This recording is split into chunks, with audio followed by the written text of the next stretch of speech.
Vav Gimel Sivan, Hatavshin Sunnah Shir Klali, Korah.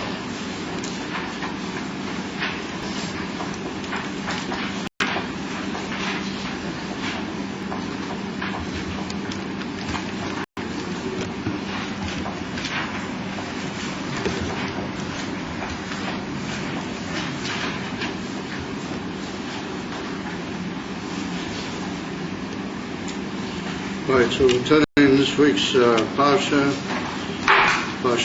to chapter Tesayin, Pasuk Hey.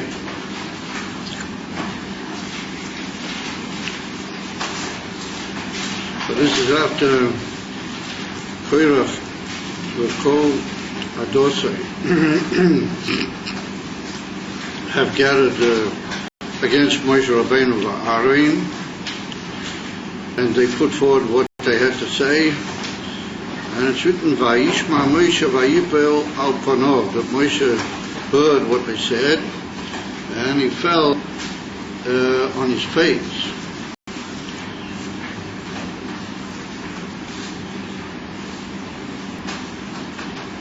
Vayidaber el Korach ve'al kol adosei le'meir, that Moshe spoke to Korah and all of his congregation, saying like this: Boiker, let it be the morning. Boiker, v'yoida Hashem es ashalei, and the Eibishter will show or make known who it is that really belongs to him. V'yesh hakodesh, and whoever is really holy, v'hikriv elav, and he'll bring him close to him. He'll, in other words, indicate that he's been chosen to be close to Hashem. V'eish asher yivcha boi, and whoever he's chosen, yakriv elav, the Eibishter will bring to him, or bring him close to him. And then he says, Zois asur, this is what you guys must do. You must take machtois, metal containers, koira v'chol adosei, snuva and eish, and you must put in a fire, v'simu alein ketoiras, insane, lifnei Hashem mocho, tomorrow. And then he repeats it, whoever Hashem will really choose, he will be Kodesh. In other words, it will be revealed, it will become clear who is Kodesh, wanted. So, ask yourself the Shaila, what did Moshe Rabbeinu mean with the expression Boiker? He said to them, morning. And when it's going to be morning, then Vayeda Hashem Asher Shalom. So it comes along Rashi, and Rashi says about that, several things. Well, let's just take a quick glance, and then we'll draw the inyanim together a bit more as we go along. Boiker, so Rashi, it's the it'll be the morning, and then Hashem will reveal, or Hashem will state who is going to be close to him. So he says, why do I say Boiker? Why not now? Why not immediately? What do we have to wait till Boiker? So Rashi says, Ato eish shichrusi. Right now it's a time for becoming a little bit, there's a shash that people might get tipsy, how do you call it? Shichrut. In other words, like it is beneged to Tfilas HaMincha, why we don't have Birkas Kohanim in Tfilas HaMincha, because we're worried that since it's already been the time of meal time, the late of morning and early afternoon, that's when people eat, and they might have drunk wine, and Kohanim are not allowed to do anything when they've drunk wine, or when they've drunk something which is a mashke mashakir, how do you call it, a boozing, how do you call it, intoxicating mashke, as if they've drank that, then they're not allowed to do their avodah. So therefore, we don't have Birchas Kohanim in Tfilas Amin. So therefore, Moshe, according to this pshat, Moshe said it's already the middle of the day, so people have eaten, and so if they eat, they drink. So yeah, it could be that there's a few guys who've had wine. In other words, it's a time for being tipsy, to use the expression. And it's not good that we should appear in front of the Eibishter. I was so terrible. I mean, they're not really going to do a voidor per se. It was all in order to indicate, as the old expression has it, who's who. It was, the whole thing was to indicate who's really who. And so, I mean, you can do that anytime. And the whole meaning of the Keturas was like a birur and a clarification of who was the who. So, I mean, why do you have to wait until it be as man fitting for a Veda on the part of the Kohanim? So therefore Rashi says that he had in mind who hoya miskaven litchoisa. Moshe Rabbeinu, his intention was to put them all, you know how to call it? Stuck them away for the time being. Shema yachzru behem. Maybe they might do tshuva. Maybe they would change their mind. So in other words, to play for time in a way which would be for the benefit of them. So one shot in boiker means we have to wait till tomorrow, only because of the time aspect of that so much. We have to wait till tomorrow because it was like a teretz, that he called a hamtzah that Moshe Rabbeinu had for their benefit, to try and save them from their destruction. But maybe they will, how do you call it, think again. Boiker, so Rashi, vayoid Hashem es asher roi, loides Leviah. Hashem will show who are the real Leviim. What that would tend to indicate, that even though we don't find it mentioned openly, that would tend to indicate that the Korach and all of these guys were also against the idea of the Leviim, even though they were Leviim themselves. So that's a bit of why were they against the Leviim? And then v'yesha kodesh l'kahuna. Whoever is going to be the real Kohanim, that will be proved by you coming in front of Hashem with the ketayos. So then comes along the Rashi v'hikriv v'yishom elov, and then Rashi says u'medroshe. A couple of lines further, medroshe. What does the Medrash say about this? And it's well known when Rashi brings a Medrash, then that's because it's got a certain leaning towards the simple meaning. And what's written in the Medrash helps us to appreciate the simple Peshat. Medrash, Boiker, why did Moshe Rabbeinu say Boiker? Omalahu Moshe said to him, Gevula ish cholak HaKadosh Baruch Hu b'Elomen. The Eibishter has made all sorts of limiting, like you might call, lines in his creation, in his world. Can you possibly reverse and turn morning into evening? You can't possibly do that. Cain, he said, in the same way, tuchlu levatel es zu. In the same way, you won't be able to cancel out this, what I have done. In other words, that I've made certain people the Kohanim and certain people the Leviim. Just like you can't change day into night, and you can't change who are the real Kohanim and make them not Kohanim. Shenema, like it is written, Vayhi Vayhi Voiker. It's written that there was night and there was day, that the Eibishter divided between night and Vayavdil. And immediately after that it's written that the Eibishter separated. Vayavdil beina ur beina achaisha. But the Eibishter separated between light and dark. So we see that right at the very moment when the Eibishter said there would be two opposite factors, night and day, or light and light and darkness, and therefore immediately the Eibishter made a Havdalah, he made a separation between two entities which are called light and dark.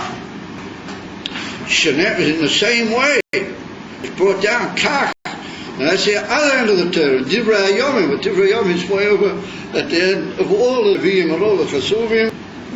V'ayavdel Aaron lahakdishoi, that he's also separated Aaron off to sanctify him, that he should be the Kohen, just like Erev Havoiker led to a Havdalah, it led to a separation.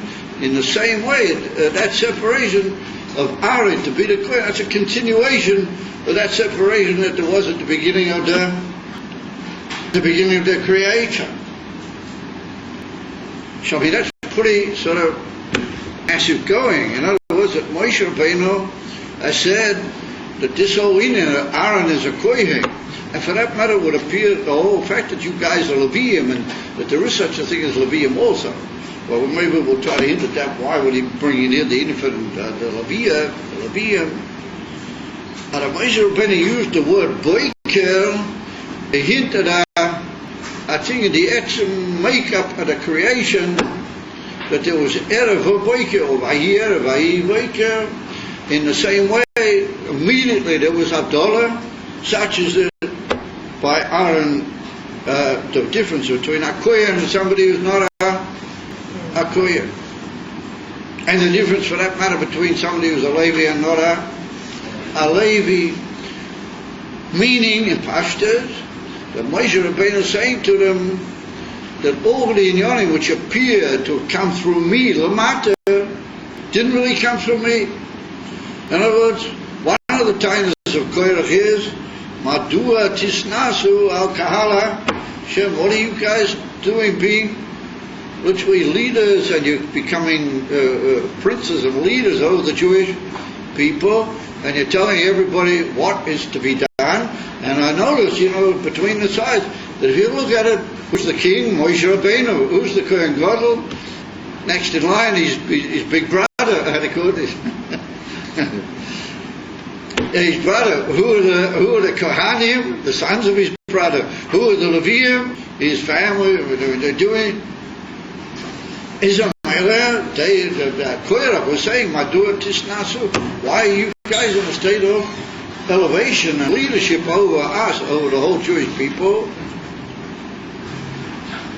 So make it as merciless as you can, because everybody's already turning their eyes with great and burning curiosity. What are you two, Neshamas and Kufim? What are you doing, coming in late, etc.? Where have you been when it comes to Sipuri Sabto? What they call it in Yiddish, Bovenwein. So, Moshe Rabbeinu answers them, it's not like that at all. No, these inyanim are inherent in the very essence of the creation. V'adarabah, od l'mayla mizeh ulai. Erev Havoiker are only physical facts in the making of the world. Of a Kohen and a Kohen Gadol, then he's a leader in Ruchnias, and he's a mensch was Kol Yisrael, to a certain extent, Kluim in him. Absolutely, like it's put down in reference to later, we're going to have it, if a person, Chas v'sholem, becomes a Hoyre b'shoigeg, he kills somebody b'shoigeg, then he has to flee to the city of refuge, and he has to be there ad Mois HaKohen, go there until the Kohen Gadol of that particular time will pass away. So Rashi, what's going to do with the Kohen Gadol? So Rashi brings over there that everybody's total in the Kohen, and the Kohen Gadol, he should have been more active about the people in his generation, and he should have prayed for them, and this sort of thing shouldn't happen. And therefore, he and this person are linked together. In other words, that the Kohen Gadol, he literally determines the life pattern of all the people in his generation. And the Kohanim, they're the servers in the Beis HaMikdash, and the Leviim, V'chulo, and the Far Rashi says that that's because it is Lamaila come. Because Lamaila in Elokus, in divinity, it's even because well, that's why it came out Lamata, and Mamela, you're tying of why did I elevate myself and become the whole ruler in these matters? I'm ruling in these matters because that's the way they are, Yeah, Belakus, Bepnimius, Ubiachmius, no Mailala, Matanish, no Matala, no Matalamai. And that's what the Shloah Kodesh, the famous statement of the Shloah Kodesh, brought down in his famous work. What he said, that not that the Torah talks down here and it indicates and hints at spiritual inyanim in the Olam Hasel Yoinim. No, really the Torah talks in the Olam Hasel Yoinim. Everything the Torah says is really Kira Lakus Exezer Lamayla Mi'Olam, and it's Miramezes Patak Toinim. It makes a remez down here into this, in this world. In other words, that all the Dinei HaTorah only like Ramazim to define inyanim how they really are Lamayla. That's what Moshe Rabbeinu is saying to them, that this whole inyan doesn't have anything to do with me, and it's inherent in the etzem. It's inherent in the etzem. I'm shocha Lamayla Mata, that's how it is Lamayla. Yeah, that the Eibishter was Maktish Aharon and his Shoyros Lamayla, that he should be Lamata Akoyin God. And that's like a remez. Bilvat to the whole inyan what Kahuna Gedela is b'Shoyros. And that's why it is Lamata Lahakti Sheni Lahakti Shoy Kodesh Kadoshim. That's what state taught in Durei Hayom. And that's what he used, the word Boiker. So if he said Boiker is not a temporal term, it's not referring to anything in time, but Boiker is referring to the whole concept of oil, the whole concept of light, Boiker. In other words, why is there light, Lamata? Because light is a door, Hakol B'Yatzmusim. Guys who are learning some of are very familiar with Tamid. At least, that's what they're supposed to be. Very familiar with Tamid, that there's such a thing as light, divine light, what the Eibishter gives forth from himself, Mi'atzmusah, Hakol B'Yatzmusim. And Mamela, that oil, Boiker, does Moshe Rabbeinu indicates the whole inyan of all these things that are happening. And Mamela will be an answer to all. And therefore, Rashi hints in several places here that this is like a whole continuation of the Maraglim. Certain things that occurred here are like a follow-up from the tremendous blunder and the tremendous nafila of the whole Klal Yisrael what occurred through the Maraglim. And therefore you'll notice in several places Rashi said that this was like the end of everything. First of all there was the Misainanim, and then there was the business with the Slav, and then he said then there was a Maraglim, and now there was a Moshe Rabbeinu. That's why it's written Vayipel Al in the Pasuk before. Rashi says that Moshe Rabbeinu had no koyach anymore to take all these inyanim which were following one day Adya. In other words, that all these inyanim really have their Shorosh Harayala Lamayla. And that's what Moshe Rabbeinu said through the word Boiker. So in Cain, there's two inyanim here in the word Boiker. One is an inyan in time, let's put it up to another time. But it's also not a purely temporal term, because it was in order to arouse them to do. Sure, it didn't really matter how long it was, as long as to give them time to chap themselves. Give them time to work out what they were really doing.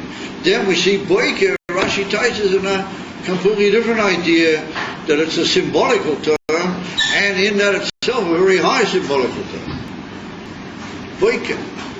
So we'll come back to that a little bit further towards the end of the Shia. We'll come back to other biurim in the word Boiker and how they link in with that what Rashi just said. However, ask yourself the Shaila, the emes, what's with this whole inyan with the whole machlokes of Koirah? And we find it's an amazing thing. It's very, very complex. Rashi says that Koirah and all these guys that he got around him, they got into all sorts of complicated things. And you may have learned in your shurim, somebody said to me the other day a thing which indicated he maybe knew one of these points, maybe heard it from one of the other teachers or something. But we see that Koirah was very, very complicated individual. He wasn't just a a little party man or something. He had a few guys behind him, and he made a bit of political lobbying here and there. He seems to be some sort of massive spiritual leader that he's got all these different inyanim which are going. And therefore we find that first of all, Rashi says right at the very beginning that he was chaylik after kahuna, or the kahuna, and it's brought down in the middle that he meant that he wanted to be kohen or kohen gadol. For that matter, he didn't mind everybody being a kohen gadol. He didn't really understand why it had to be one kohen gadol.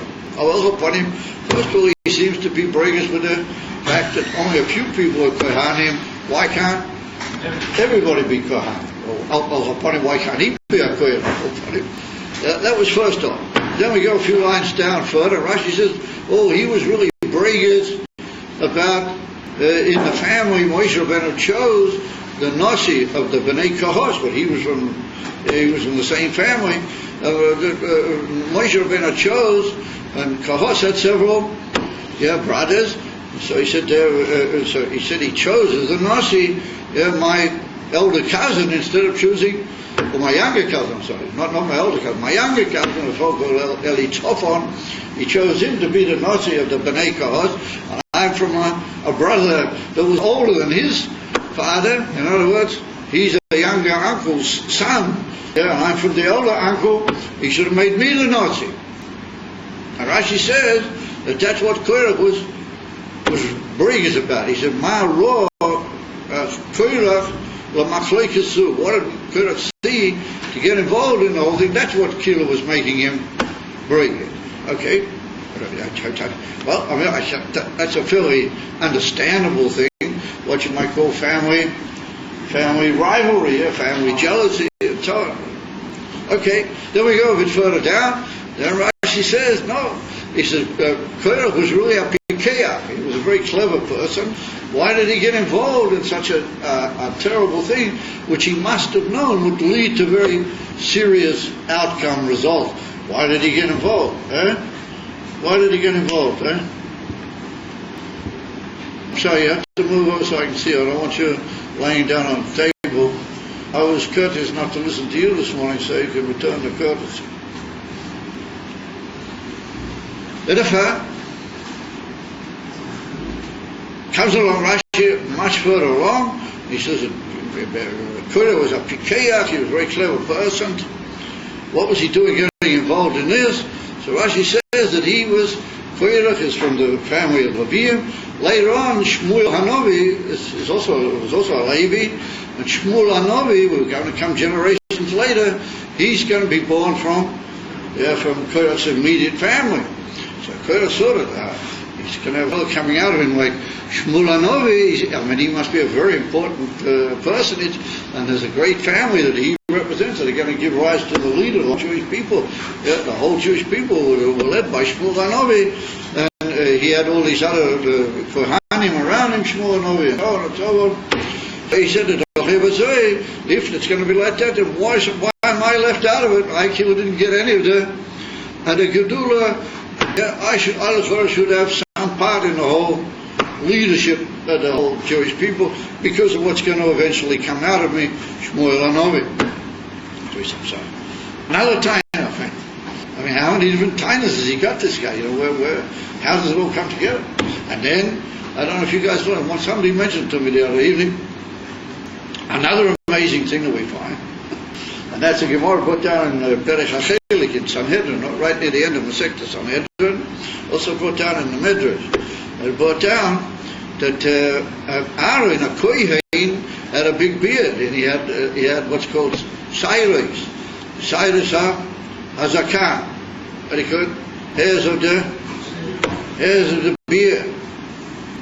Baruch Hashem, all Chassidim of Lubavitch also have the same thing. They have hairs of the beard, but they haven't touched them. Chas v'sholem v'chas v'chor. They had hair. Aaron and all the Kohanim, the Levium, what happened to the Levium? It's written in Pasha Baloishka that when they entered their service, they had to cut off all their hair. They had to shave it off, not just cut it.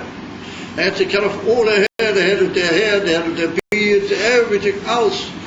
The eyebrows, Akol become They cut off all their hair. And at the time that this happened, Korach was still shaven, he hadn't grown back yet. Korach with all these other Levium that were at that particular time. So it's written that he came into his shtub, and his rabbis and said to him, listen here, look at all these Kahanim, they've got these Cyrus, and you're shaven like some sort of face for it. So he said, oh, this is a good point. And then all of a sudden he got tremendously angry about Cyrus, because that Aaron had a big beard, and he didn't have at that moment. He's going to have, what's it called? He'll grow back in. It's such a question of the time. No, he wants Cyrus now. He's all furious. They stayed in the Gemara in the Masechta Sanhedrin. He got very angry. So that's another one.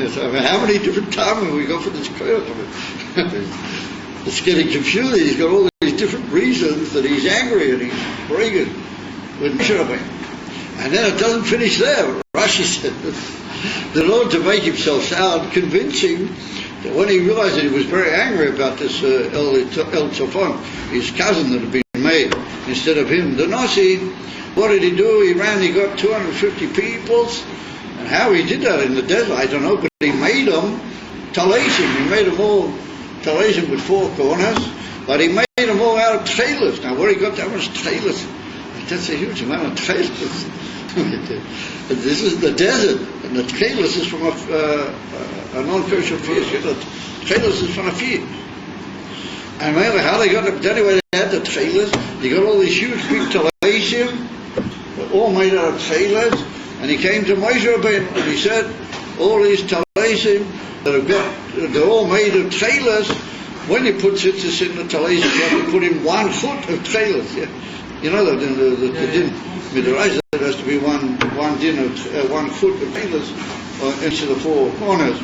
So if 1 foot of trailers in each corner can make the talis potter, or adequate be makayim the inyan tzitzit. He said if the whole talis is made of trailers, there should be potter mina tzitzit.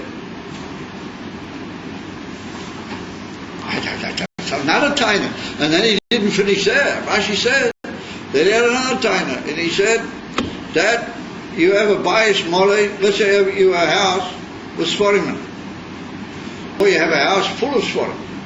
So he said, what is a mezuzah? A mezuzah is a piece of a Sefer Torah, a little piece of what's written in the Sefer Torah, put on a parchment and put on the door. So he said, what you've done is you take part of a Sefer Torah, put it on the door, with that you make the whole house kosher. But he said, we got the whole house full of Sifri or full of Sforim, but they talk about the Torah, then you don't need a mezuzah. That's what he said. With all these 250 guys who were with him. And the interesting thing, who are those 250 guys? Who are they?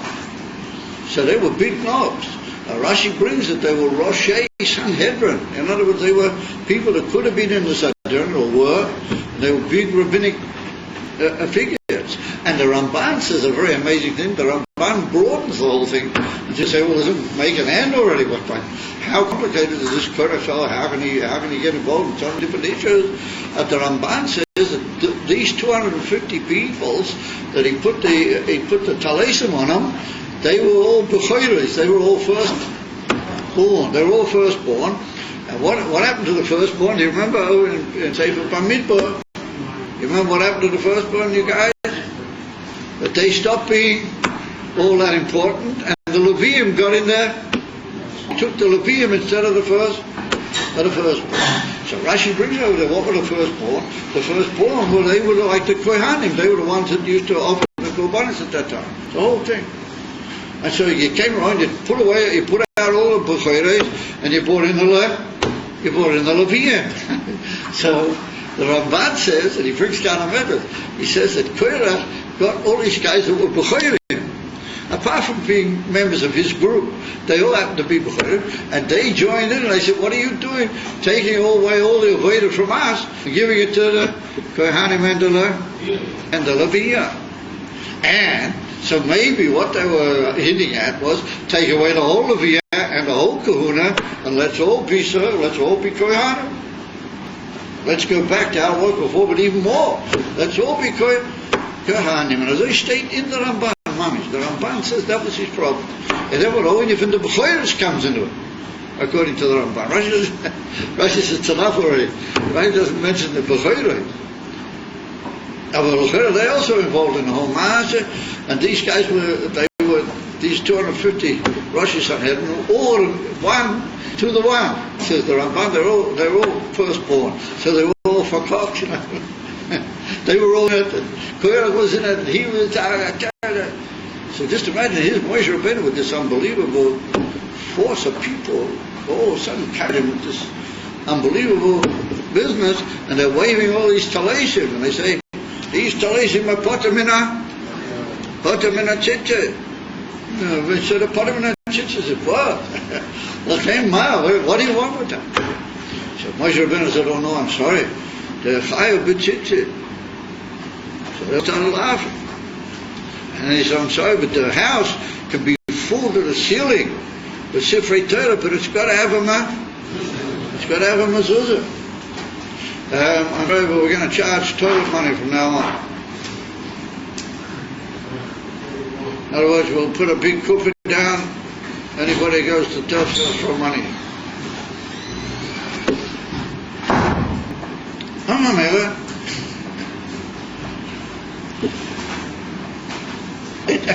So it comes out that you got these fellows with all these talashim, and they're all laughing and scoffing at Moshe Rabbeinu.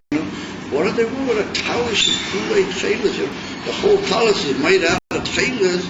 What do they want with that? I mean, why would they attack the mitzvah from tzitzis? Why would they say that it does? The whole thing is amazing. So it's a whole big, what you might call pot or pudding that Korach is tremendously, systematically built up against Moshe Rabbeinu. And he comes with this whole 250 guys, and they're all cocking away there, and they're all with the talashim without tzitzis, with the garments of Maz. And poor Moshe and Aaron, very humble people, they don't know what to do with this whole bunch. What are we going to do with it? What are you doing? So in order to, we have to get somehow to the basis of the whole thing. What is the basis? What is the nakuda that through that it sort of links everything together?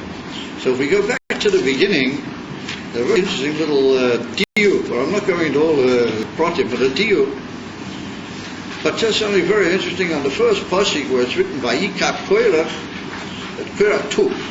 So I thought to myself, what did he take? It says Vayikach Korach, he took.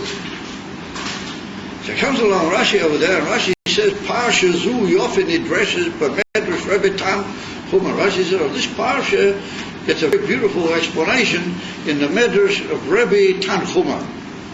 That's a Medrash, it's called the Medrash Tan Chuma. Also Rashi says, oh, we should look up the Medrash Tan Chuma. I just, was telling you, but that's where you got all the pshat over there in the Medrash. It's very unusual for Rashi to do that. It's not B'derech HaRogya. The Rebbe Melech HaMashiach once said that Rashi borrows a lot from Rebbe Tanchuma. In quite a few places Rashi calls him Rebbe Tanchuma. What does the word Tanchuma mean? What does it mean, Tanchuma? What does it mean, you guys?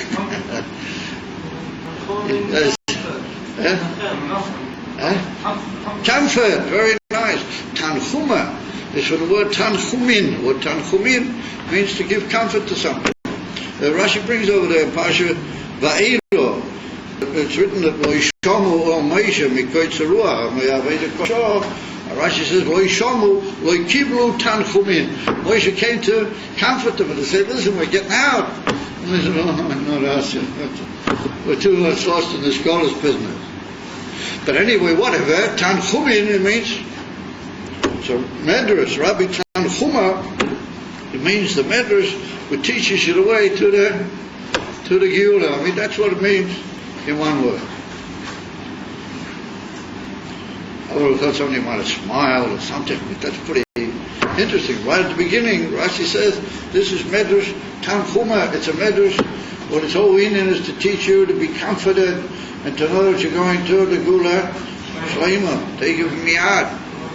However, Rashi seems to build himself on the Medrash Tanchuma. That's what he says. It's very beautifully dashed in the Medrash Tanchuma. So he said, Vayikach Koirach. So Rashi said he took himself. Vayikach Koirach. What does that mean? Koirach took Koirach. He took himself. And what did he do? He put himself aside from everybody else to be a Baal Machlokes. He made himself into a,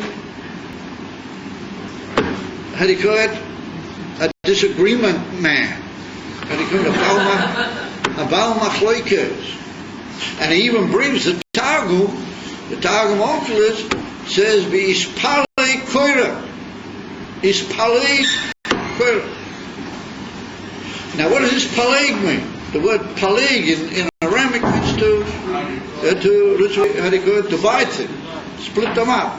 Ispalei, he split himself up. Now it's not written in the Pasuk, it's written he took something, we don't know what the heck he took. So therefore Rashi says he took himself on a side. In other words, he made himself as if he was like another entity, not everybody, not even himself. And he made himself into a Baal Machlokes, as a Musayin, how do you call it, a grinding under. You can't possibly take that anybody should be able to tell you what is the truth or to lead you or anything. No, you have to. He, Moshe Rabbeinu, Aaron, anybody. Let's get him. In other words, but first of all, I got to do it with him myself. He's paleg. He becomes, as it were, a Baal Machlokes. And therefore comes along the Ramban, and the Ramban says a very, very right thing. If you look up in Medrash Tanchuma, that pshat does not occur in Medrash Tanchuma. So Rashi says, Pashazu Yofi Nidresses Medrash Tanchuma. So what would the normal reader think? Oh, I'll look up the Medrash Tanchuma, I'll read all the Medrash Tanchuma, then I'll know what Rashi says. It'll be easy for one to understand Rashi. If you look at the Medrash Tanchuma, as a pshat, like Rashi says right at the beginning, doesn't appear in the Medrash Tanchuma. So anyway, the Ramban immediately, the Ramban's always very ready to find a weak point in Rashi's armor. Whatever the Ramban says, I looked up in the Medrash Tanchuma, didn't find that pshat. And the Ramban says it's not that he took himself, he didn't take himself, he just woke up his heart on certain inyanim. That's called to take your heart. So to take yourself and to wake yourself up with certain inyanim. That's what the Ramban does. Rashi says no, he took himself. He mamish took himself, put himself outside everybody, and then he said, well, you see, I'm outside everybody, I'm making machlokes with everybody. In other words, the concept of making a division of the self, that you become a divided entity, like the truth almost, as you might say, the emissaries representatives of those who work so unselfishly to bring the Yidden out to Koy. All of a sudden, no, I am going to be a source of a machlokes. Now this word machlokes is a very fascinating word. But a machlokes means a differing way of looking at things. I say one says one thing. Machlokes means somebody says the opposite. Maybe not mamish the opposite of al-kapanim, something which leads to another conclusion altogether. That's a machlokes. Now if you look right through all the way, if you look through here and look through there, all over, you'll see that Rashi says about 4 or 5 times, that every time Rashi trying to put everything together, he mentions the word that Moshe Rabbeinu was concerned about the inyan of machlokes.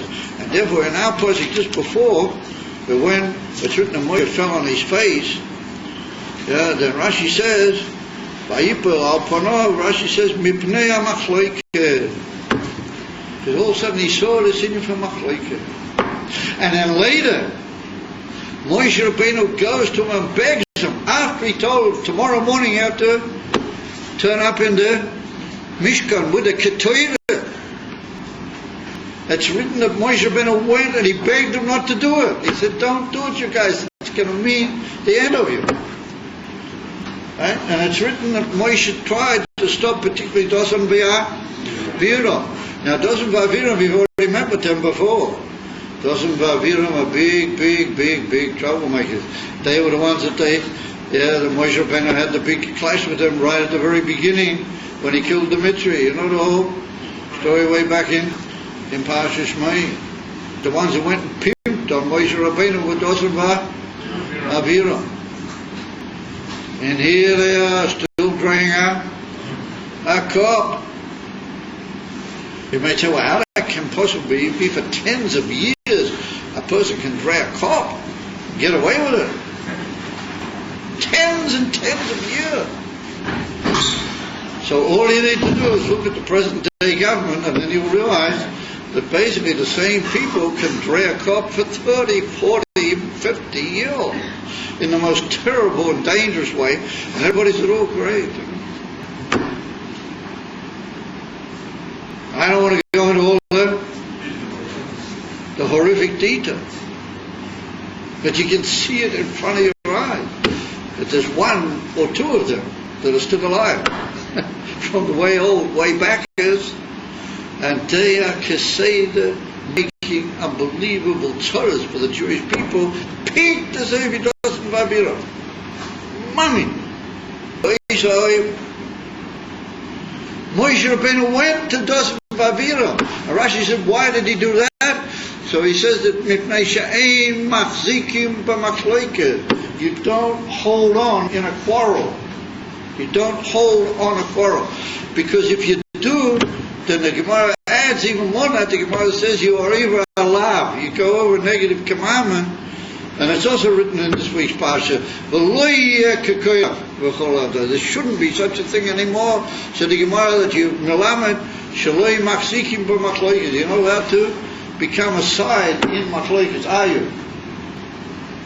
My story is, listen carefully to what people say. You don't hold on to the side of a machloket.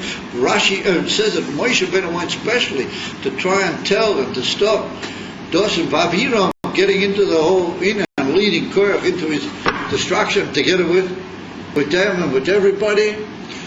So Rashi says, Malamed she'ein machzikim b'machloket. Don't hold on in a machloket, even if you know you're right. That's the amazing thing. Because Moshe Rabbeinu knew for sure that he was right. And Moshe Rabbeinu knew that b'li shum safek ba'elam, that it's going to be the way he said. Whether it's today or the next day or the day after, it's going to be the way he said. After Pikein, you don't hold on to machlekes. You try to make shalom. Well, from that we see b'chol ha'inyanim ha'ela that there's some inyan of machlekes.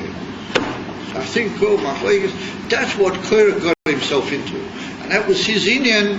His plague in his very self. He was a divided creature, and he brought about this in from machlekes. And therefore, once you get into machlekes, it just starts running. So therefore, he said, what did he do with my cousin? He shouldn't have done that. I'll get him. What did he do with the kahuna? Was it his kahuna? I'll get him. What was it with my eventual great grandson is going to be Shmuel? I know him. How dare he interfere that? I'll get him. Everything comes up. It all becomes a koching Indian. One thing leads into the other. And comes again to Maral Miprag. He's the Alter Rebbe, he's Alter Zayda, Alter. And the Alter Rebbe says, the Maral Miprag says that it's not to be understood, which was really the basis of the machlekes. What was he really upset about? There's this and that. And therefore he tries with the whole teretz the Maral Mipag, he says that no, really he was upset about the kahuna. But then he saw that the kahuna, if people would suspect that maybe, he was being self-interested, and therefore he went over to this business with the cousin, being the Nossim. Say, wait a minute, you're just worried about yourself, you're worried about who's your cousin, who's not, etc., etc. And there is no, I can't go for that. They'll go over here. In other words, all of them lead together, and the Koira was so interested in Machlekes, the kilo one side of the Machlekes led to the other. And he couldn't decide finally, and it couldn't be perfect with one aspect, because one aspect could always be suspected. He knew that he could suspect him, and therefore he went from one to the other. So ask yourself the Shaila, what is basically then the problem with Machlekes? Why did Koirach see himself, and what is this union of Machlekes? Why did he all of a sudden want to bring into the world in a massive way, and he himself divided himself in such a way that he wanted to make this whole union, what we've described here as Machlekes, and how does it express itself in the business with the Talis, you understand? Because the Talis is no longer a Barigas of Moshe Rabbeinu. He's no longer saying, why did you do that? Why did you make these people this way? Why did you make us go Yohanim, etc.? That's already a tiny alpi, Dinei HaTorah. Kill is some conceptual tiny in the Torah. So we have to say that hidden in that business with the Talis, Moshe and Koirach summed up this whole union of his problem. And that leads us to another shaila, that basically speaking, he wasn't just a little cut for Kanya, he wasn't just a little nobody Koirach. Until we find that one of the really great leaders of what later became all the Polish Chassidus, I mean, when I say all, a large amount of it, and the other Inyonim in Chassidus, apart from Chassidus Chabad, was led by a very great Rebbe called Choizim Lublin. I don't know if you guys ever heard of him. And he was a Levi. His name was Rabbeinu Yaakov Yitzchok Lublin. And he was a Levi. So he once said, what you call it, they don't call it Fabringen or a Suda or a Tish or something. He said that he referred to Koirach. Somebody said something about Koirach, and he turned to them and said, oh, don't you talk about Koirach? He said, my Heilige Zayda Koirach. He said, my holy grandfather Koirach. He must not say improper things about it. He said, my holy grandfather Koirach. So everybody just looked at him, what does he mean by that? My holy grandfather Koirach. We should do it. Elamai, that would tend to indicate that ultimately speaking, we have to say that Koirach had a very high sort of a shoyrus. There was something that he, be'emes lamite, could have made it, but he didn't. And ask yourself the amazing shaila, what could he have made? Who was he really that he was so great? And why didn't he make it? Why did it end up in such a terrible mess of a machlekes b'pashta?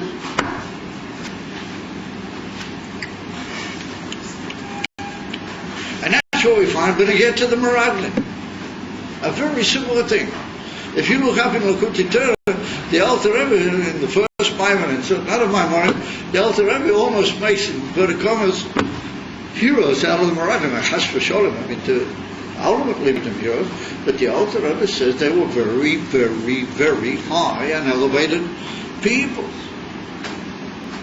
Very, very high. And one of the whole problems is that they were so high that they couldn't they couldn't come down into you guys know about it, I mean, you've probably heard of it. You learn about it.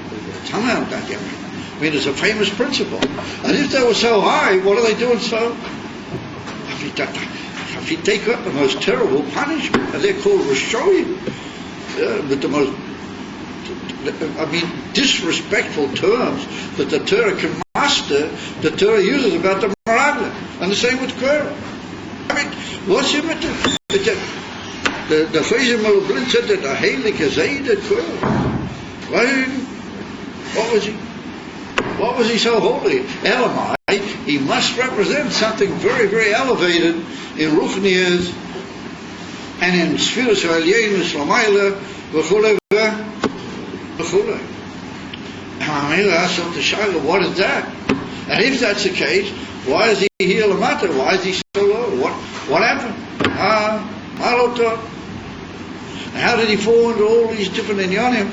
And he ended up in, well, he began, according to Rashi, he took himself and made himself into a Baal Machlekes. In other words, that the Meraglim, they weren't Baal Machlekes. I mean, they were not good.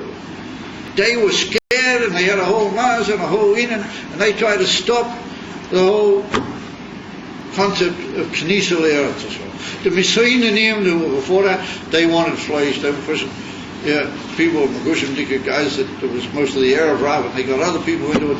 They wanted, it was all inyanim which didn't have to do with the actual idea of a machlek, a squabble, a direct idea of clash. Here comes clear, and then when Moshe Rabbeinu saw that, he said, oh, that's the end cure for them. For that I already don't have any question. In other words, there's something very profoundly cynical, and yet at the same time in a tremendously high madrega for sure. And what is he doing? In order to understand that, we have to learn a Mishnah in Pirkei Avos. I should have brought down my, and you guys are already becoming experts in Pirkei Avos. And we're going to sit there.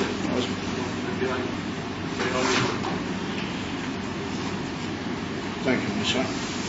What is a siddur? And it's one of these complex that we're in. Musaf for Shabbos, Mincha for Shabbos, Mincha for Shabbos. Oh, Pirkei Avos. Yeah, very nice, Pirkei Avos. Okay, so in the 5th parak of Pirkei Avos, it's written, don't say we're on chapter 3, chapter 4, chapter 6, chapter 5. There we go.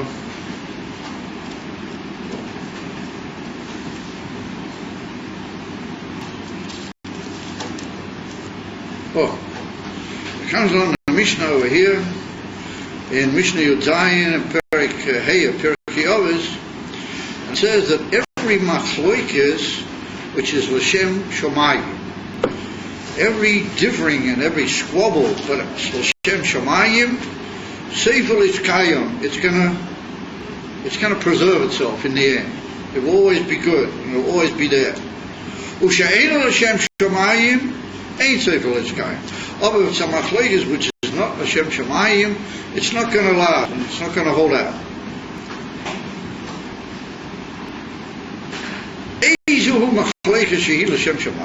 What is a machlekes? What's an example of a machlekes of Shem Shemayim? Zu machlekes Hillel v'Shammai. A machlekes which is l'Shem Shemayim, the machlekes Hillel v'Shammai. U'sha'ena l'Shem Shemayim, zu machlekes Koirach v'chol adosoi. The machlekes which is not for the sake of heaven, but that's the machlekes of Koirach and all of his congregation. So the intelligent reader is immediately taken by the fact that in the first case he mentioned both sides of the machlokes. When he brought me an example of the machlokes, which was the Shem Shemayim, he said Hillel v'Shammai, the both sides of the machlokes. And when it comes to the machlokes, it's not the Shem Shemayim. He said it was a machlokes of Koirach v'Kol Adosai. But he doesn't say and Moshe Rabbeinu v'Aaron. He just says Koirach v'Kol Adosai. So we need to understand why is it one-sided when we get to the machlokes Ein l'Shem Shemayim. Oh, but ask yourself the unbelievable shaila: how can you have a machlokes which is l'Shem Shemayim, which is sefer lehis kayom? In other words, it'll always be there. A machlokes is a differing of opinion. It's a clash. One to the idea. Only one can be right. You can't have both sides of a machlokes being right, because if they are, then it's not a machlokes from the at the beginning. There's no machlokes. So what do you mean by saying that the machlokes is going to be in the end mishkayem? What does that mean? And what do you mean by the machlokes of Shammai v'Hillel? Hillel with Shammai, they really disagree, and the halachas according to Beis Hillel and not according to Beis Shammai. until the point that the Gemara brings down that if you want to go according to Beis Shammai, then you should realize you're taking on yourself a great achrayus, because for mocking Beis Hillel, Beis Shammai ain't a Mishnah. It's not a Mishnah. It's mentioned in the Mishnah, but it doesn't have the din of a Mishnah. There's no authority in Torah Shebaal Peh. I just stated in the Gemara. Answer the Shaila, how can you possibly say that both of them are going to be Mishkayim? You must have either one or din. You can't have your cake and eat it. You can't have both. What's the Shem Beit? And what do you mean by saying that it's L'Shem Shamayim? Why don't you just say Kol Machlekas, that it meant the truth, or it meant good? So it comes along to Bartanura over there, and he says, Ein Chanami. That's what it means, that both of them mean the truth. And since both of them mean the truth, and they're both looking in a praiseworthy way to find what is the truth, even though one can't be both of them can't be the ultimate decision, but even if one drops away, then at least he was still right, because he was looking for the truth. Just we as the Yiddish guy, we poskin that that's the truth. But he also meant the truth. So since he meant the truth, then he's also, as it were, an everlasting opinion. And therefore, that's a good point that he makes the Bartanura, because we see that everywhere, wherever we mention Beis Shammai, if there was an opinion, Beis Hillel, if there was an opinion of Beis Shammai, we mention them also. Is a siman that they are also part of the truth. They are happy. So the Alter Rebbe points out in the beginning of the Tanya, not the beginning, in the introduction to the Tanya. You're familiar with the famous piece of the Alter Rebbe in the introduction to Tanya. The Alter Rebbe says that how can it be what the Gemara says in Masechta Eruvin? The Gemara brings over there that even though Beis Shammai and Beis Hillel differ one with the other, nor Eilu ve'Eilu divrei Elokim Chaim, the both of them are the words of the living Eibishter. So as to say that they differ, how can they both be the words of the living? It was just basically the same question. Answered the Alter Rebbe that Beis Shammai is from the Indian from Chesed. Beis Shammai is from the Indian from Gevules, and Beis Hillel from the Indian from Chesed. And that the Neshamas of Beis Hillel come from the level of Chesed, and the Neshamas of Beis Shammai come from the level of Gevura. And the Indian from Gevura is a Indian. There's such a thing in the Indian called Spiras HaGevura. In other words, the Eibishter wants Gevura. There has to be Gevura. When it comes to Halacha Lepoyo, we have to pass him more Chesed and not Gevura. And if the Halacha is according to Beis Hillel, Beis Shammai got a point. They're making a point on another level, which is also them. It's at the Spirit of El. And the Einais, and the Father is Eilu ve'Eilu divrei Elokim Chaim. The Inifan, Midas HaGevura, all upon him, the Inifan is Chalkis. Now it divides into different levels in Elokus Kufa. That really both of them are the truth. That's what the Atanur says. That both of them mean the truth. And therefore, to a certain extent, both of them last forever. Of course, it's a little bit difficult because Beis Shammai ain't Mishnah, says the Gemara. We can't reckon with them. When it comes to Halacha Lepoyo, we've got to pass in one way or the other. We have to be shayla the other way. So what should you do it? Edify? Comes along certain people's Pinimis Advarim. That's why I said to some of the guys that this is going to be a Siddish Yeshir tonight, because we're going to sew up all the questions more of Pixidus than of Pinigla. And that is, it comes along certain great authorities in the Kabbalah, and they want to say that Koirach, he was from the Gevuras. In other words, that he, to a certain extent, Koirach was like a very early appearance of Beis Shammai. He was a very, very early appearance. And therefore, what he wanted was that everything should be according to Gevuras. And Gevuras means, according to the Alter Rebbe in the Likutei Torah, that you bring down a tremendous big makif, a tremendous elevated, all transcending light, and it just wipes everything out. All the titanium, you don't need to be mavarer or anything, you don't need to purify anything. Everything which is not kedusha will just be wiped out. And we'll just sit amongst the smoking embers, and we'll just all be involved in that. Of course, we're not to build a bottle with the world. Pictures of it, Maragli will just go higher and higher the whole time, and everything will be wiped out. Yeah, how do you call it? Just like Liosit, Love, just like when Moshiach will come, but even in some ways a bit more extreme, pretty heavy going. It was all, the whole world would be all little sort of smoking embers, because he's been wiped out, all the clippers and all the things. That's what Kurd was really, that's what he was really after. And Afar, says the Alter Rebbe, he bought a talis and he got 250 of them. Well, it's quite a bit of work. He got 250 talis, shekulog tchelet. Now a talis is beklala makif. A talis is something that goes over you and surrounds your body. Well, that's a makif. That's put down Perik Nun Aleph, the Alter Rebbe is in Tanya. But when you put on the talis, you put on yourself a makif. But it wasn't a stammer talis, it was a talis that was kulei tchelet. And the Alter Rebbe said the word tchelet is from the word tichlo. What tichlo means destruction. Tchelet is a very powerful thing, but it just literally eats up and destroys everything. And therefore the Alter Rebbe, the Zohar, is written in the Zohar, that the tchelet is a Azar Inyan, the ochli v'shotzi. It's from the word achila and destroying. It eats up and destroys everything that gets in its way. As he stated in the Zohar. So whatever eats up and destroys everything that gets in its way, it's such powerful kedusha, such unbelievably high level in kedusha, that anything that kilu is not acceptable just can't be in any way related to, it's got to be just consumed. And therefore they had talis, which is like that, and they had in talis guva tefei. Vuri salient, very, very high matrei. The same with the Indian Sfarim. They had a bias molish Sfarim. So we see that a mensch, what he learns, and his mamish into learning, he has nothing to do with the work. Does he? Because you guys are all into learning, you have nothing to do with the world, cloud.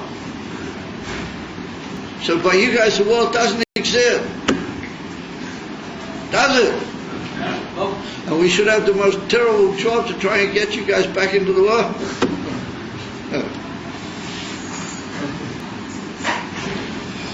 In other words, it's somebody that's a bias, molish, for him, the world doesn't exist for him. He's an oilam. Well, the Mailam is a oilam, legamri. And therefore, what did Rabbi Shimon do? Exactly the same thing. Rabbi Shimon came out of the Meira, and he looked at a guy who was plowing his field. What did he do? Tale Shekulei Tchelet. He burned him up on the spot.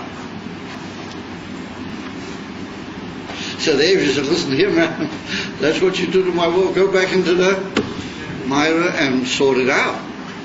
You have to work it out. So I said, what did Rabbi Shimon have to work out? I mean, Shimon was the most unbelievable man. What did he have to work out? So he had to work out that that's not the way. And that's not the way that we're going to get to Moshiach, is just to be sitting on a little heap of ember. That's not the way we're going to get to Moshiach. The Abish wants that we should get to those embers in a chesedic way. And what does that mean? Well, that means going down through tzitzis, even in a talis shekulei. And what are the tzitzis? The tzitzis are, the Alter Rebbe talks about it at length in this week's parsha. You should read it. I can't go into it all because we're running out of time as it. The Taich says that inside the corners of the talis are these little hamshachas that come down but they're tzimtzum. And that's called the Ina from Chochmah. And then from Chochmah into Bina into Midah, the whole hamshacha, meaning that you've got to take the makif and you've got to bring it down into Pnimiyah. That's what the tzitzis are all about. You got to bring it down into Ina from Pnimiyah.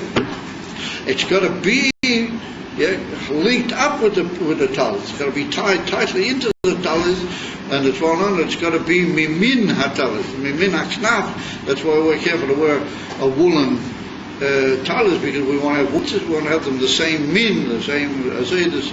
If a pinimi satorium and also al pialocha, it's a hida mitzvah kacha to have that they should be both the same min, because the tzitzis have in themselves the makif, but they have it in a guided way. They bring it down.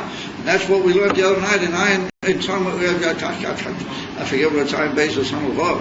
I have sure both. But anyway, we learned the other night in the Chassidus that there has to be the Amshach Makif B'techa Pnimi, that the Pnimi has to bring the makif down. It's not that you just have a makif and then you have a Pnimi.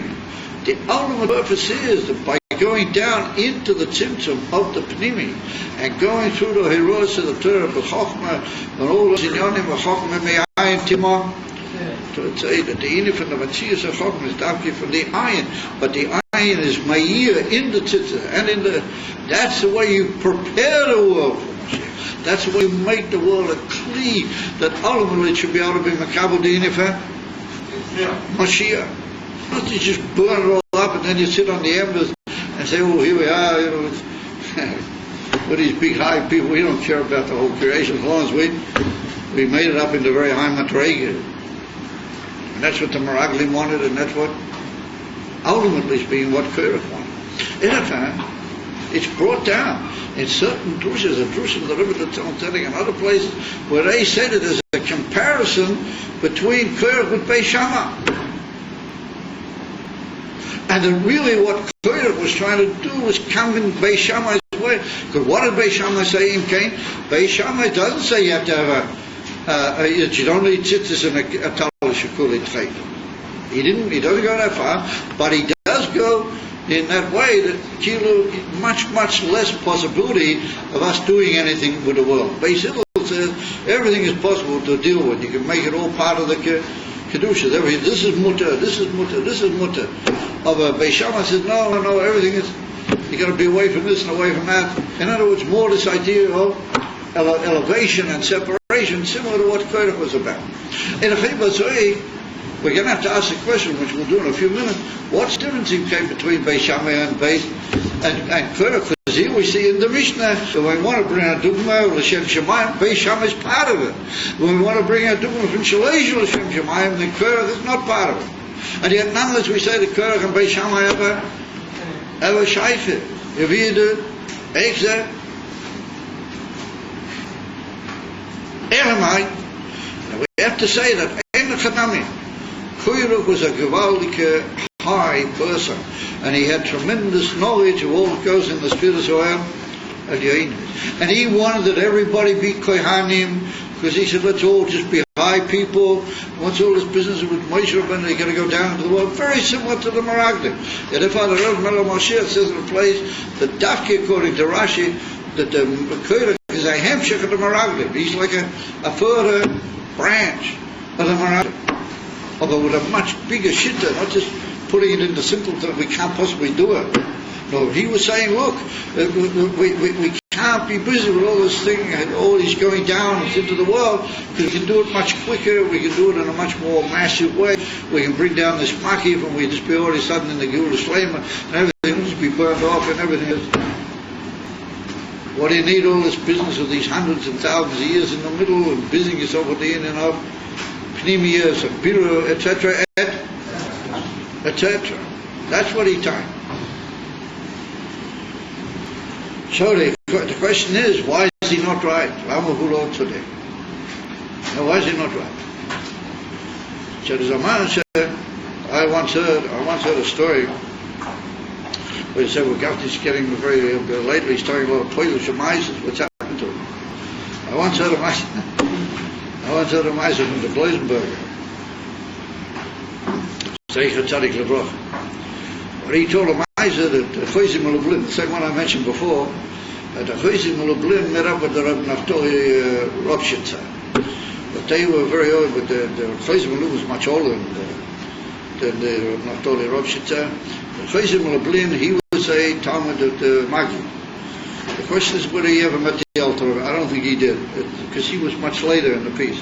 By the Maggid, the Alter Rebbe had already left Israel at that point. But anyway, they could have met. Maybe they did. I'm not sure.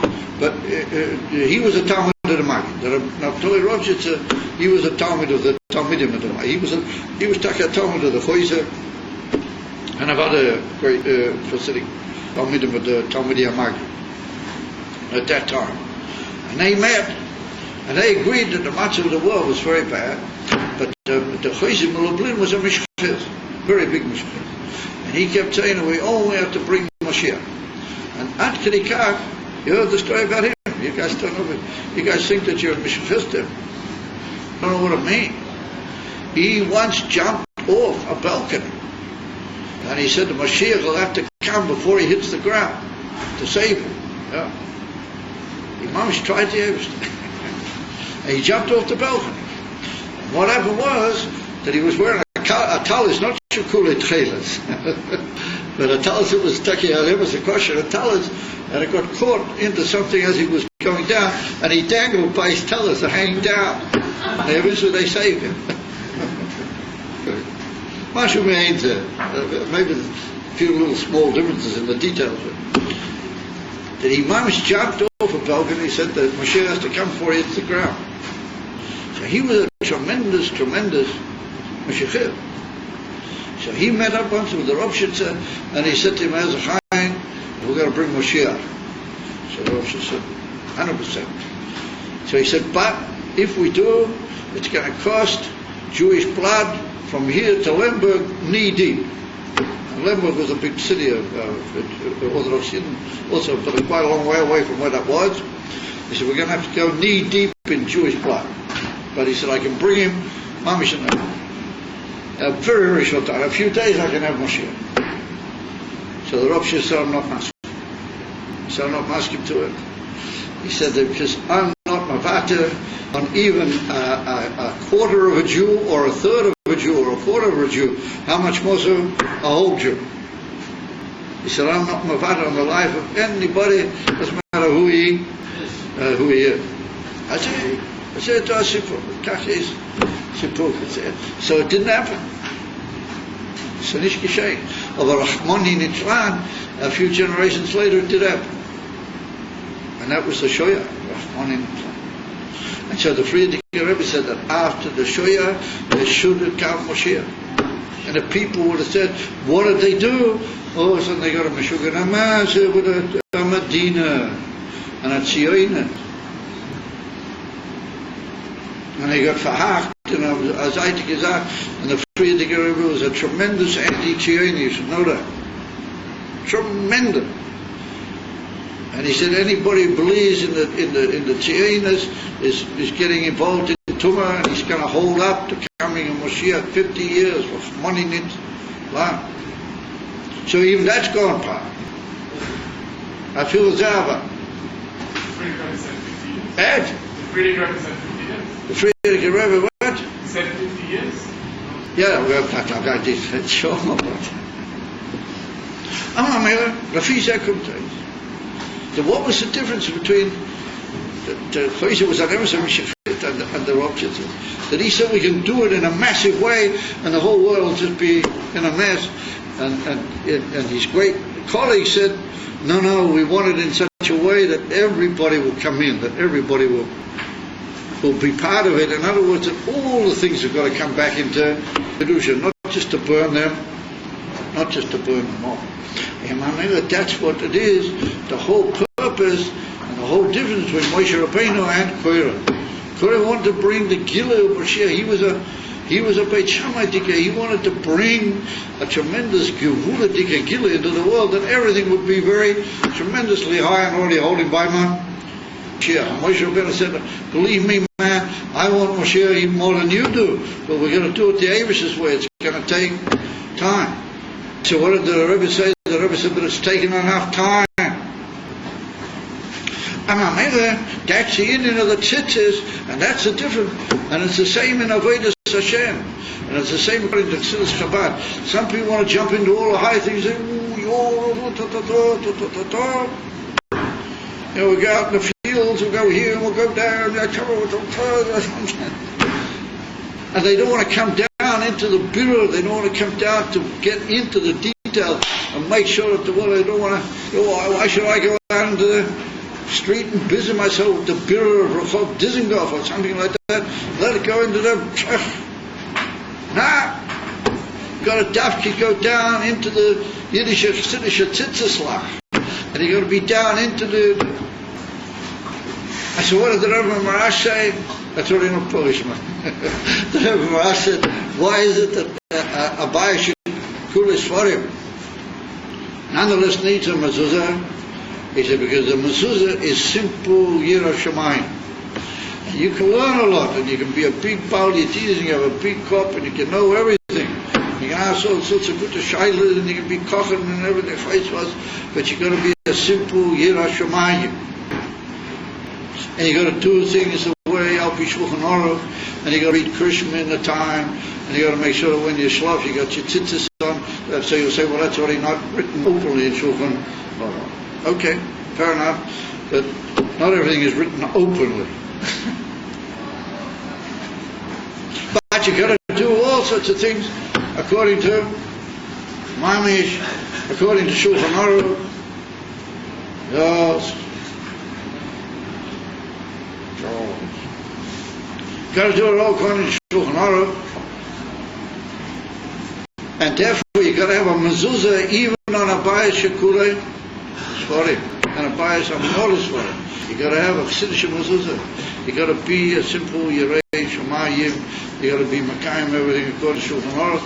In the same way that you say we want Moshiach.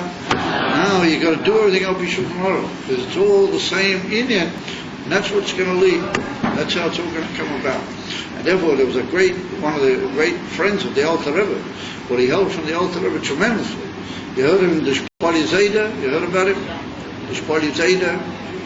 The Shpali Zayda, he once went up to the Alter Rebbe was in the attic, and he went up to meet the Alter Rebbe in the attic, and he said, "The Alter Behema kommt auf the trap, she treffen sich mit the grace of Tzaddik."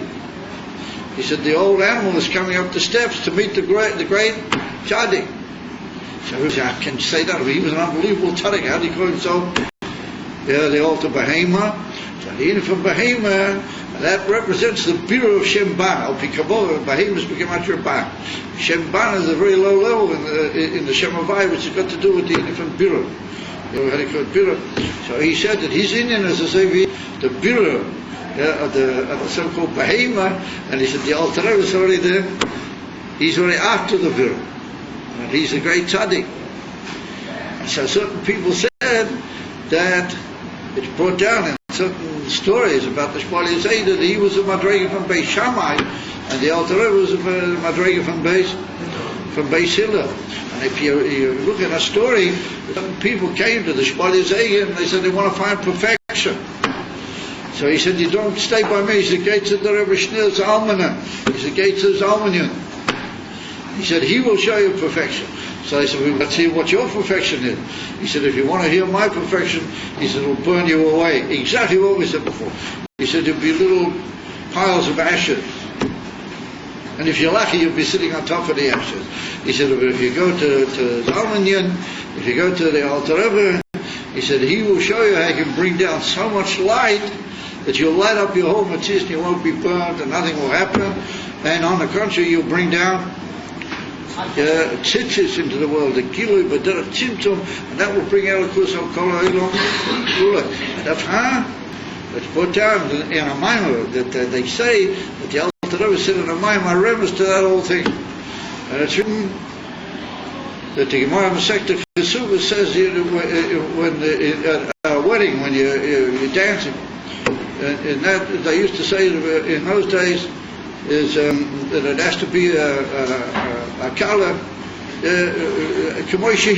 however she is, then you have to praise her. You have to say she's gewaldig, and everybody has to dance and be happy. And other people say no, you have to say it openly. You have to say that she's very beautiful. Say she's really wonderful. They say that the one who says the first opinion is Beis Shammai, and the one who says the second opinion is Beis You know? In other words, the Beis Shammai say, no, you're like you are. Either you're beautiful or you're not. You can't kid yourself. And if you do, then you've got to realize that you've got to correct it. You've got to burn it all out. No matola, no maila. The Alter Rebbe writes it in the Kutei Torah, in Shir HaShirim. But Beis Hillel will say, no, every color is beautiful. You've just got to find the light, and you've got to bring down on top of the neshama milmaila lamata, and you light up so much that everything below you becomes good. And that's the Indian, the Alter Rebbe. And that's the Indian from Chassidus. But once you get all that tremendous light from the Indian from Chassidus, then that's got to light up into the tzitzit. That's what they say about the Baal Shem. You never heard the Maharaj? They said the Baal Shem Tov's tzitzis were always moving. The guy said, before. But they say that wherever he was and whenever he was standing still, mamish, his tzitzis were jumping. I said, so they say, why is that?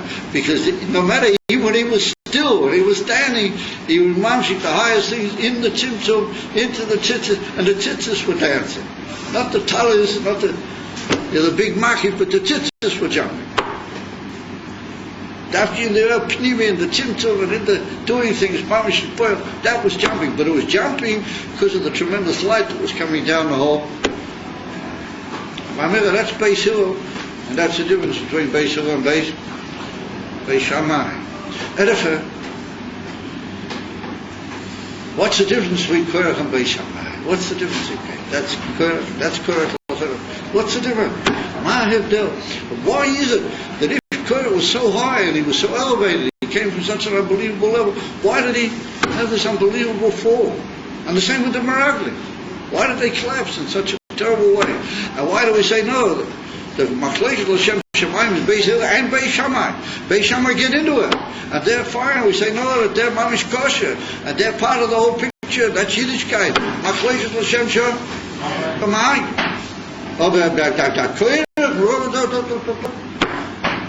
That's Machlekes She'einu L'Shem Shemayim. He never ain't safe for his kayo.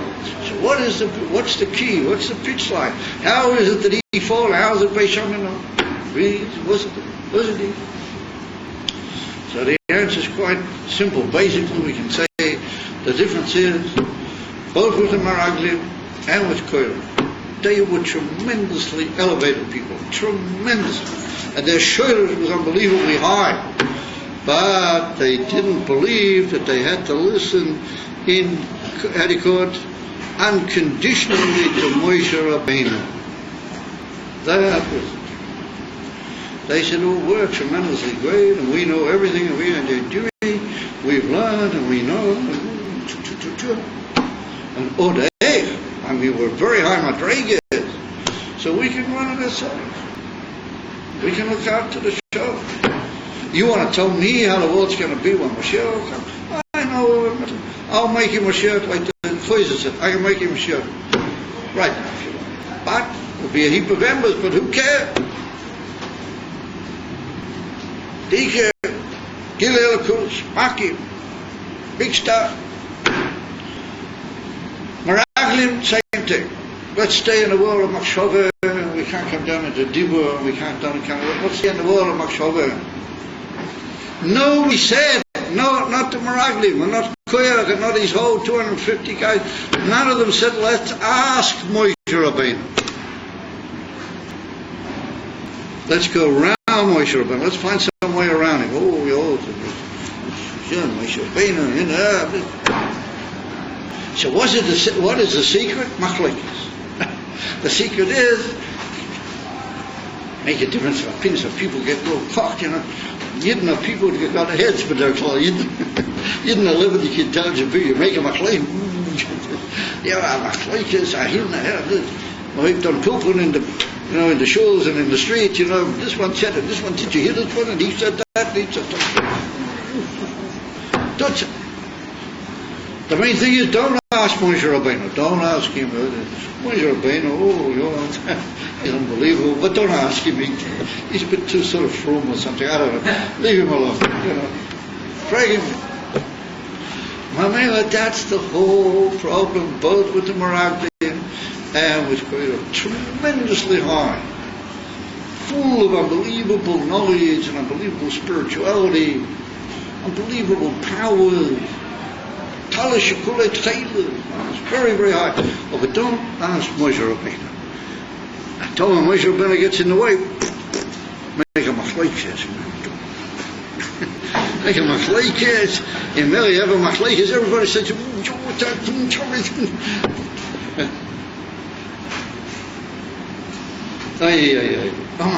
that's what brought down the downfall. What does it mean, ask Moshe Rabbeinu? Not that you ask Moshe Rabbeinu, listen Moshe Rabbeinu, what do you say? The action from Rav Lanitz, the action from the Badat, this is it. We have to ask Moshe Rabbeinu, what is the SHK? How do we make the world, and how do we save the world, and how do we bring the world to a total metachlis? That's what we're going to ask Moshe Rabbeinu. And then he'll remember to tell you all the details as well. Well, first of all, you've got to know what is the ultimate metachlis. And Mamela, since they didn't ask Moshe Rabbeinu, that's why they fell. They fell from very high to very low. Nobody figures, well, how did it happen? Everybody else is silent. The Rebbe, Melech HaMashiach, said it on several occasions. How come they fell so deep, so far? And that's the answer. The answer is they didn't really ask Moshe Rabbeinu. They thought they knew. Well, no, yes, Moshe Rabbeinu, over, we got, where's Moshe Rabbeinu? That's the secret to the whole Indian, the catalyst which makes everything come together is the Indian of Moshe Rabbeinu. That's the central point in all these four things, the Mutainanim, and later on what do you call the Balei Slav, and then afterwards the Indian of the Meraglim Odyoter, and now in a much delicate and higher way the Indian from Koira. All of them try to avoid and to hide in a very cautious sort of way behind a scene of all sorts of scholars and all sorts of wonderful ideas, but not Moshe Rabbeinu. And that's the difference between Koirach and Beis Shammai. That's why the Mishnah says that Beis Shammai will always exist. There's always a certain trace of Beis Shammai. And the father Shpoli Zayda said that he's from Beis Shammai. He called himself Shem Ban, but that's even from Beis Shammai. Why? Because Beis Shammai also agreed that Moshe Rabbeinu was, and that the way of the Torah is given by Moshe Rabbeinu, that's the way. In that itself, they had another elevated, a different sort of a way, which wasn't the halacha. And that's what the Alter Rebbe says in Perik Nun in Tanya, that when Moshiach comes, the halacha is you're going to be according to Beis Shammai. That we're going to paskin according to Beis Shammai. And not matter, he said that the people who are now Kohanim, they're going to be the Levim, and the Levim are going to be the Kohanim. In other words, it's going to swap a tremendous difference between Gvulis and Chodim. In other words, once Moshiach's already here, and the world's already al milui, and the world's already perfect, you want to have Gvulis, because I'm trying, you can have as many Gvulis as you want. You can have Gvulis going out the top. But first of all, make it the right way. Make it the way Moshe Rabbeinu said. Then you can have Gvulis, isn't it right? And therefore the halacha will be according to Beis Shammai Yemo. So the Rebbe Rashab and the Maimon, the Beis Hillel will still be there. People will say, we're emes, we're doing it Beis Shammai's way, but we have to remember that there's also a shitta called Beis Hillel, and there'll be a certain niskalos of Beis Hillel, but take Beis Shammai. That's the type, that both sides will still be true. That's a pshat that Sefer Lehis Kayem, both sides will be there. Lihasiglo. Because it'll be so perfect that you can have both different shittas how to do it. Of a Koirach, and therefore we only bring one side. We only say in Koirach he wasn't L'Shem Shemai. We don't mention Moshe Rabbeinu. He Cholil V'chas Moshe Rabbeinu wasn't involved in that whole thing. Moshe Rabbeinu wasn't a tzad. He wasn't a side in the machlekes. He never made any machlekes with anybody. And from that we see that one person or one incorrect group can make a lot of bad mistakes for Yidden. Rahmanin Islam. And therefore we have to be very, very careful who we listen to and who we follow. And remember, Ein lanu ela divrei ben Amram. That's what the Kodev said to the Meraglim. We've only got the words of Moshe Rabbeinu. Ein lanu ela divrei ben Amram. Those are the only words we have. We have to follow the Rebbe and everything the Rebbe said. Not just part of what the Rebbe said. Not just things that the Rebbe said in Toshin Kof Gimel or Toshin Lamed or everything the Rebbe said from Toshin Yud Aleph all the way through to Toshin Beis or Odyotet. Kemuvin Apostle. That's what we got to do, and that's the answer. That's why if Cholila you can miss the point to the point of falling from the Emes HaKavona, Hashem Yishmor, and it's verstanding what we asked at the beginning, that Korah got involved in Machlokes, and you become so involved, you have all sorts of different things, and you yourself end up not knowing what is your Emes HaTaina. All you know is that you got tainas. And if Moshe Rabbeinu show his nose another way, you have a taina this way. If you show his nose another way, you have a taina that way. Because you become lost and you drift from one taina of a machlokes to a traita. Hashem Yishmor.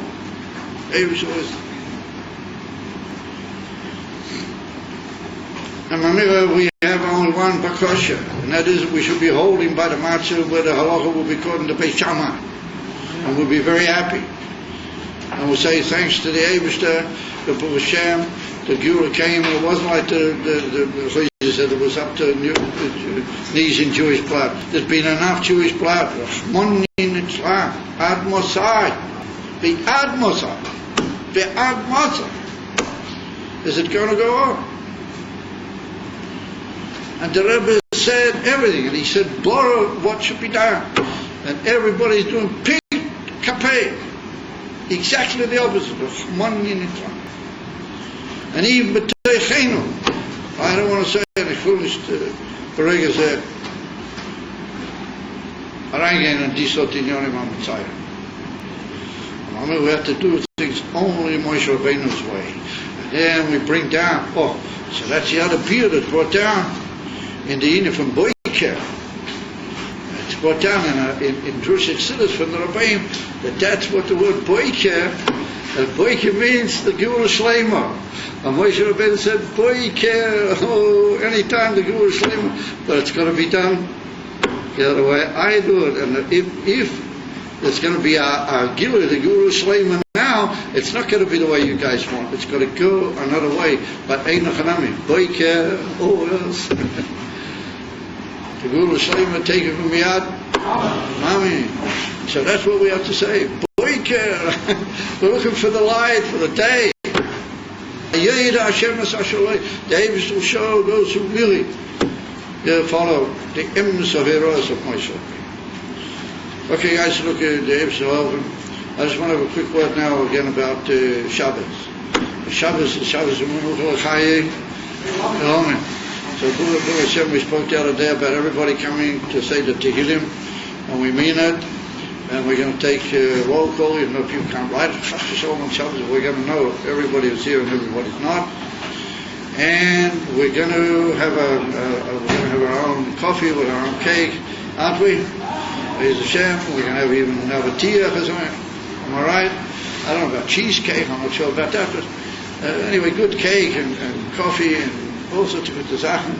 But to me, will have its own.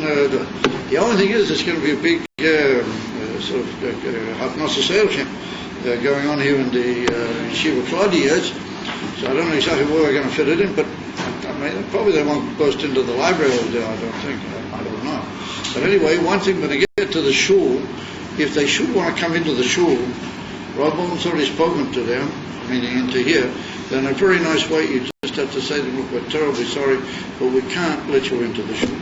You must understand, without machlokes, you have to make them understand that you can't let them into the shul, because the shul is the shul of Bertanim, and Be'ez Hashem, 9 o'clock, Shabbos morning, after a healthy sleep, everybody's going to be here and say Tehillim. If anybody wants to come before, the most unbelievable blessings. If anybody comes before 9 o'clock and he wants to start early, he wants to start at in order to say as many Tehillim as possible, that will be very, very acceptable to everybody. That will be gewaldig. But if people find it hard and they can only come at 9 o'clock, also good. Come at 9 o'clock, and everybody will sit and say Tehillim.